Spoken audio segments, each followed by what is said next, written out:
Баршаңызға сәлем достар, менің каналыма қош келдіңіздер.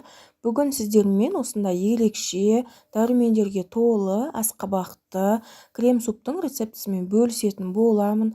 Міндетті түрде жасап көріңіздер, өйткені қазір күздің мезгілі және де асқабақтың пісетін уақыты.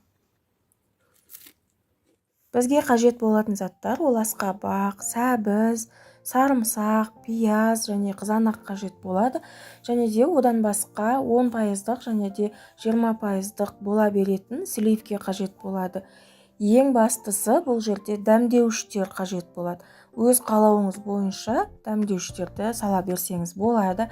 Және де барлығының құрамын описанияға толығымен жазып кететін боламын. Ең алдымен көкөністерімізді жақсылап жуып, тазалап аламыз және де духовкаға салатын осындай противенге барлығын салып, майлап, тұздап және де дәмдеуіштер қосамыз. Алдын ала 180 градусқа қыздырып қойған духовкамызға көкөністеріміз толық піскенге дейін салып, пісіріп алатын боламыз. Осылай шанышқымен тексереміз. Әр көкөніс әртүрлі уақытта пісетіндіктен духовкаңызда жиі тексеріп тұрыңыздар.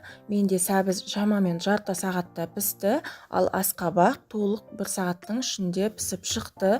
Бірақ сіздің духовкаңызға байланысты барлығы. Толық піскен көкөністерімізді осылай ыстықтай металды тамақ жасайтын ыдысымызға саламыз. Барлық көкөнісімізді ыдысымызға салып болғаннан кейін осылай қайнаған еттің сорпасын немесе су құйып блендермен жақсылап өткізіп аламыз. Крем-супты сұйықтау болғанын қаласаңыз, суды көбірек құйсаңыз болады.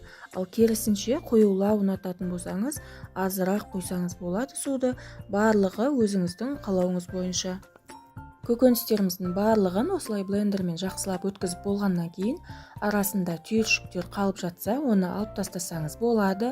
Ыдысымызды осылай отқа қойып 200 грамм шамасында 10% немесе 20% сливкемізді қойып қайнататын боламыз.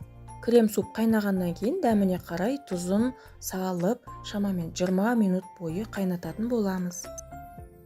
Сорпамыз дайын болғанға дейін қытырлақ нанымызды дайындап алатын боламыз. Үгітілген сырды 2 нанның ортасына салып, екінші нанды үстінен қойып, зәйтүн майын немесе сұйық май бола береді.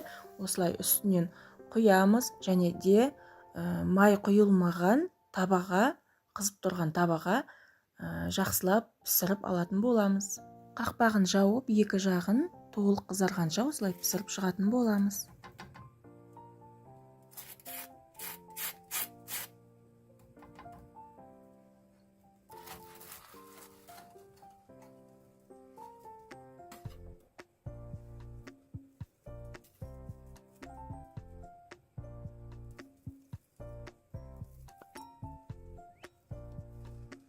Осымен біздің дәруменге толы асқабақты крем-суп дайын болды.